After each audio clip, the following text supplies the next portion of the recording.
सैयद मोहम्मद मुनीर शाह ने कहा कि अब्दुल तवाब शेख की शख्सियत सहाफ़त का एक रोशन चिराग है। उसकी तनसीब सहाफ़ियों के साथ माशरे के लिए भी बहुत फ़ायदेमंद साबित होगी। वो कॉन्फ्रेंस हॉल में सीनियर सहाफ़ी व कालम नवीस अब्दुल तवाब शेख की नई किताब सहाफ़त शरीयत की रोशनी में की तकरीब रहनुमाई से खिताब कर रहे थे। नामवर शायर अदीब राशिद लखमीर ने कहा कि तवाब शेख की किताब कुरान व हदीस की रोशनी में लिखी गई हक व सच की मतलाशी है, उसका ज़रूर मुताला करें। तकरीब से खिताब में अब्दुल तवाब शेख ने कहा कि सहाफ़ियों पर लाजम है कि वो सबसे पहले ख़बर की तस्दीक कर लिया करें और फिर बेखौफ होकर हर जुल्म के ख़िलाफ़ कलम को गरीब का हथियार बना दें।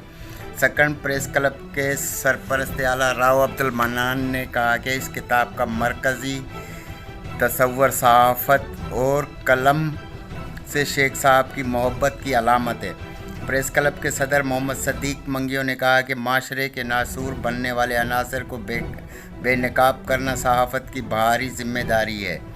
रोज़नामा फर्स्ट न्यूज़ के editor in chief Rao Mohammad Jamil ने कहा कि खरी और सच्ची सहाफ़त के लिए ज़रूरी है कि मुताले की आदत बनाएं। शहरी इत्तेहाद के सदर मोहम्मद मुराद खानज़ादा ने कहा कि अब्दुल तवाब शेख कलम के बड़े दाई हैं, उनकी जितनी भी तारीफ़ की जाए कम है। आरिफ खानज़ादा ने कहा कि शेख साहब हक व सच के पैकर हैं, उनका कलम कोई नहीं खरीद सकता।